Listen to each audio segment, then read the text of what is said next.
Hey guys, today we're going to be talking about Elemental Shaman in 11.0.5 and kind of talk about why I haven't put out a guide yet for Elemental so far. And the main reason for that is things are changing all the time right now, and I expect more changes on Tuesday. I was hoping to get out a video by the end of this week, but the problem kind of arose when we were doing absurd amounts of damage right off the bat. Especially in AoE, Elemental is kind of in a place where it's insanely broken, or it was up until they nerfed Lightning Rod less than 24 hours after the patch happened. There were some other classes that also had similar, maybe not similar things. There was nothing like bugged to the point of being absurdly broken like rogues were, where rogues were able to do like 2.5 million single target damage because of a bugged talent. That has since been fixed. There's a lot of things still going on that are probably going to be affecting other classes for at least the rest of the week, and hopefully they'll kind of iron all of those things out by Tuesday, and hopefully we can have a more solid idea of what our class is going to be. If I had tried to make a video right off the bat on Tuesday, things would have already changed, and I feel like I would have been doing a disservice to try to get a video out that quickly, especially now. Trying to get one out now, I feel like it'd be a disservice because on Tuesday I'm sure we're going to see even more changes. So that's the reason why I haven't put out a video yet. Hopefully when things settle down, we can get a more full picture. So if you haven't been keeping up this past week, Elemental Shaman is actually bonkers good. Not as good as it was on Tuesday before the Lightning Rod changes happened. They nerfed Lightning Rod in half. That being said, for AoE, this is still the build that I would recommend to 99% of the player base. If you want to pick up Elemental and just have a good time, this is the build that I would recommend. You don't have to think too hard about anything particularly, though you do want to make sure that you're planning around your Ascendance windows, as well as your Storm Elemental. And the big thing that you really want to try to get, though it's not necessary to play it, but it will be a huge boost of your damage, is Spy Master's Web. So if you can pick one up in any form, Spy Master's Web is going to be better than pretty much any other trinket. Even the LFR version is probably good. I managed to get a normal version one. I'll be looking for Heroic as soon as possible, but until then, the Heroic one's going to be fine. Those are the kind of the biggest things.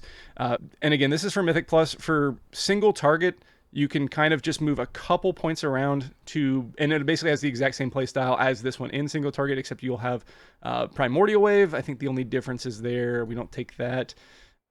We can take that out, grab these points here, and one more thing we pull out Charge Conduit and put that into Splintered Elements, and this would be the single target version of the same build.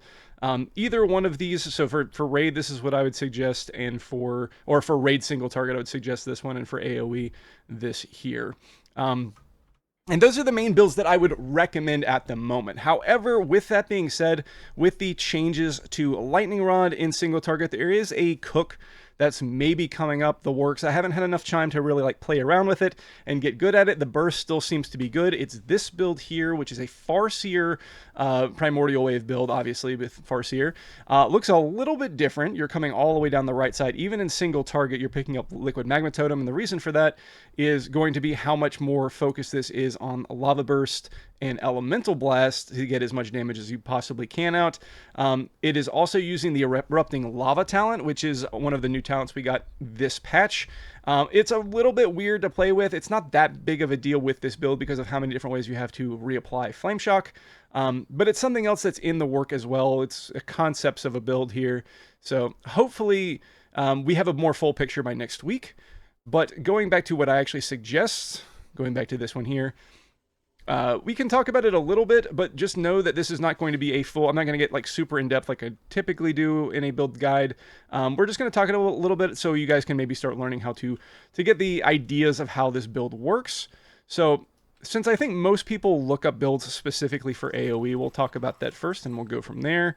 So I'll come down here to these training dummies here. So you'll notice that I have Aftershock instead of Surge of Power. You can play either one. That's another thing I think I should mention is there's a lot of individual points you can move around and mess around with if you want to. You can do some experimenting. Some people don't like Echoes of the Great Sundering.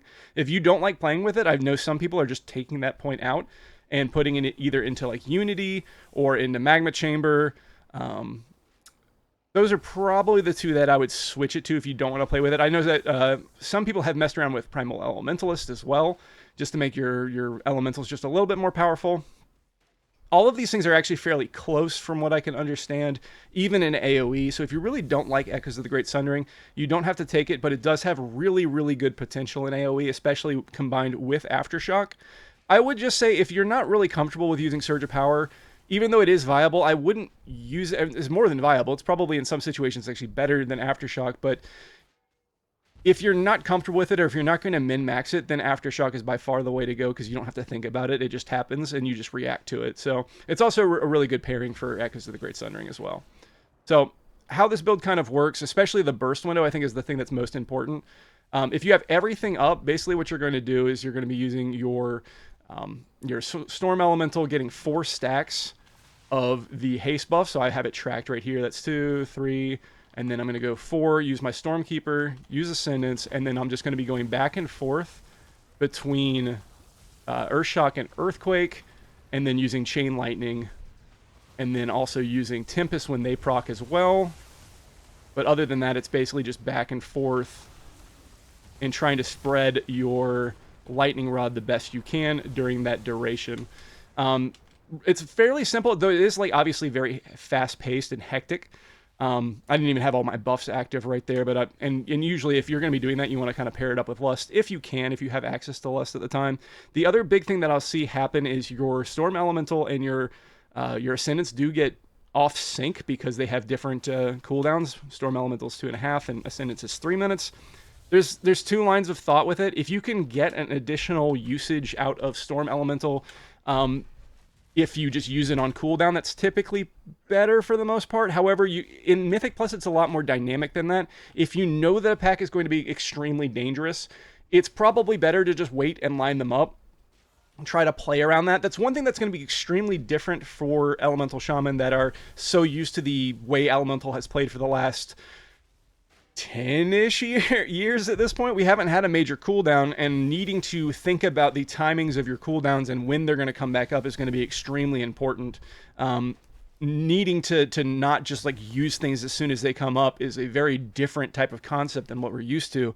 So planning around your cooldowns in Mythic Plus is going to be a big deal. It's going to be different in every group because especially if you're pugging, you're not going to know if you're going to be blowing through packs or if you're going to be going slowly. Hopefully your tank is sharing routes so you can at least kind of get an idea of where you want to use your cooldowns. Just as normal, you don't want to be holding on to anything for too long. But at the same time, Ascendance is such a powerful cooldown that you're going to want to make sure that you're lining it up with packs that need to be deleted. So if you don't know if there's like a pack that's like especially dangerous coming up, or if you just got a bunch of small packs for the next for the next 3 minutes, essentially, it doesn't really matter if you desync these 2 things or not. But it is really powerful when you overlap them. So keep that in mind. Stormkeeper, that's more of you kind of just use it when you have it, especially in Mythic Plus. Some people are taking the Herald of the Storms talent. It just depends on like what do you want more of. Do you want to have more Stormkeepers or do you want to have more burst during that Stormkeeper window? I think you can make an argument for either one of these. Plus Fury of the Storms is better for single target. That is the main reason why I've been keeping this one, as well as just that additional burst during those windows. Though I do think there are some arguments for Herald of the Storm as well. So keep that in mind. I've played both. I don't think I feel like I need Herald of the Storms as much as you're able to get Stormkeeper back so much more often. It's less of a is it good and more is like is it needed. A lot of times that extra burst is going to be very useful, especially because single target is more, it's definitely still very strong, but it's not like as broken as Ellie is in AoE already. So I feel like that's just a little bit more helpful on the single target side. Probably not really worth to talk about it as much as I already have, but just keep that in mind. You can also switch that point here as well. We're still kind of in that mode, and I've already mentioned this, that there's a couple points that you can change around for things. We're still in that mode. We're still messing around and trying to figure out what works best, as well as reacting to whatever nerfs that Blizzard has in store for us moving forward. We're just going to have to keep waiting, because I'm not going to make... some people, like Petco has already put out a rotation guide, but he is like putting out 3 videos a week regardless. As you probably have noticed, I have not been able to put out content at that pace, so if I put out a video, it's going to take me a while to fix it. And I really don't want to put all that time into making a video that I'm going to either have to take down or make heavy edits to later. because it's we're definitely not done with tuning going into next week, and I'm going to be very cautious about putting together a guide before I'm sure that things have settled down at least a little bit. If Blizzard has deemed us not necessary of getting any kind of like nerfs or anything, then we'll move forward from there. For single target though, just to go back more on topic, just kind of doing an opener there, just so everyone kind of has an idea of how this build looks like in single target, because I am going to mention it, is, let's go over here to this dummy here now that everything's back off cooldown. It's very similar to the way that we did it with AoE. We're going to be using our Storm Elemental. We're going to get those 4 stacks again. And again, it doesn't matter if this procs or not. Sometimes you're just going to have to use it. 4 stacks. Stormkeeper. I did get an Ice Fury. I'm going to go ahead and use that. Use my Primordial Wave, Ascendance, and then I'm basically doing the exact same thing. And just using those lightning bolts just immediately. And kind of we're basically playing the game of press what's lit up. If I have an Ice Fury, I'm going to use that.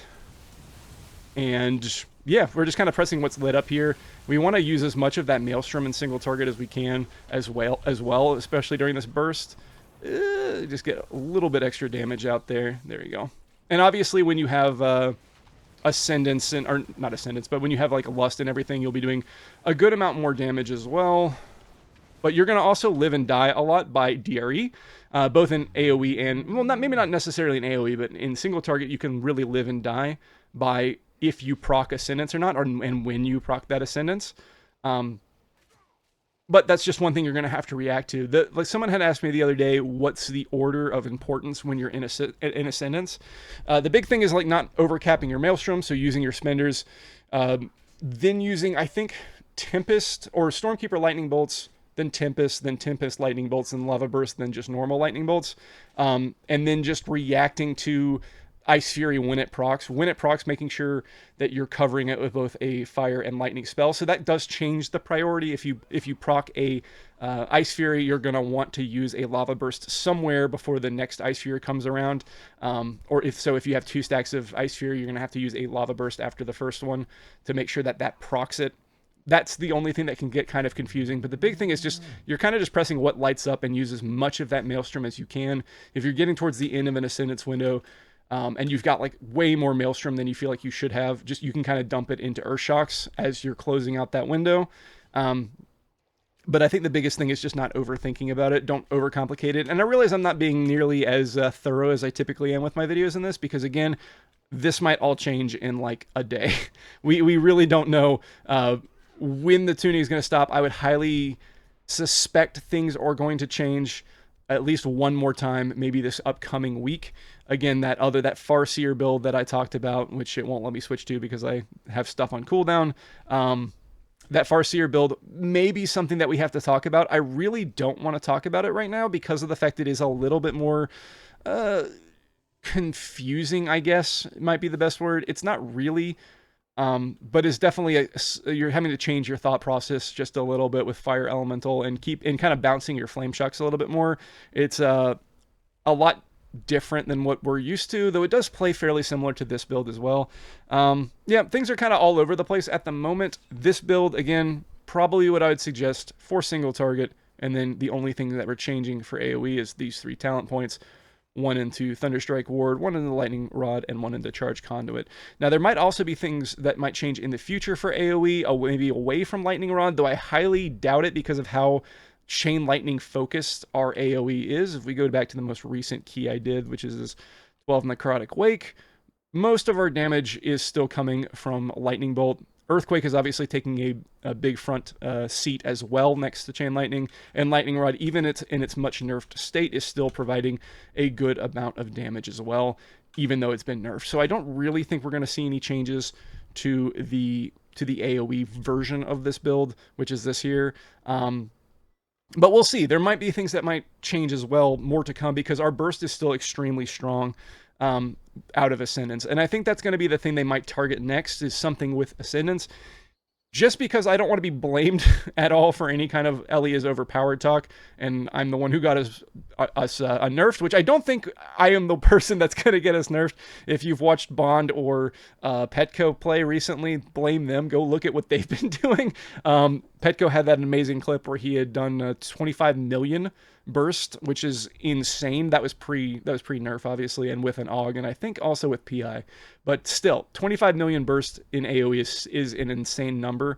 I do think that they will go after Ascendants. What I would really like them to do is actually just delete deeply rooted elements, because it is such a power swing. I know that some people really like it, but it procs so little sometimes. Sometimes you'll go a full like 3-minute pull and you just won't get one, even in raid. It'll just take forever, especially in single target. It really takes forever. But it's so swingy. Like the ability for it to just proc 6 seconds of Ascendance is just too powerful in my opinion. And I feel like that probably should get the axe before they do anything to the actual Ascendance button. That's what I'd prefer that they do. I think what they'll probably do is make the overload damage increase portion of Ascendance, which is that second line there, while Ascended elemental overload damage is increased by 150%, and spells affected by your mastery elemental overload cause 1 additional elemental overload. They'll probably just decrease that amount to like 125 if I had to guess. And I think that might be fair. I do worry a little bit about our single target becoming lacking if they just go after the AoE portions like Lightning Rod, like Ascendance. I do worry about our single target maybe being over affected. Maybe they'll nerf Chain Lightning a little bit. Who knows? The other thing I would like them to do, while I'm talking about things I would like to see, I would like them to see to buff up the frost shocks that you get from Ice Fury. Right now, you're basically just ignoring them. That's one thing I didn't mention. You basically just only use Ice Fury for fusion of the elements, and you're never using your frost shocks, except if you need to move. And even then, Flame Shock is probably a better usage of that than those frost shocks. But if you need to move a lot, you can do that. I would like to see those frost shocks actually be useful or important or weaved into your specs in some way, but I think a lot of people are still vastly against Ice Fury, but we'll have to see what they do. Again, I really hope that they don't just nuke Ascendance from orbit because of deeply rooted elements. I'd rather see that go and let us keep a nice powerful cooldown. It's nice to be a cooldown class. Sometimes I am kind of missing the flat damage that we used to provide, and I would say we still have that. It's just we have like a burst on top of it, and I hope that any kind of nerfs we get doesn't just like further decrease our static damage outside of our burst. We'll just have to wait and see. Again, I'm not going to worry about making a full guide. Hopefully the things that I showed earlier at least provided some clarity. I know it wasn't a lot, but again, we're not going to dive too deep into it right now just because of those things. I don't want to put out information that immediately becomes irrelevant and then gets left behind as misinformation. So that's pretty much it for today. Keep your ear to the ground. We'll have more information hopefully by next week. And if Blizzard doesn't change anything on Tuesday, then we'll start working on an actual guide. So I hope this was helpful and informative in some way. Again, stay tuned for more guides. I do have a Twitch channel that I stream pretty much like 3 or 4 times a week at Ridmark Twitch, www.twitch Ridmark. I'm Ridmark on Twitch. I can't remember. I can't remember what it is. Anyway, Ridmark on Twitch. I do have a Discord if you're interested in asking me any questions there. Feel free to drop by. Other than that, I hope you guys have a good day, and I'll see you in the next video.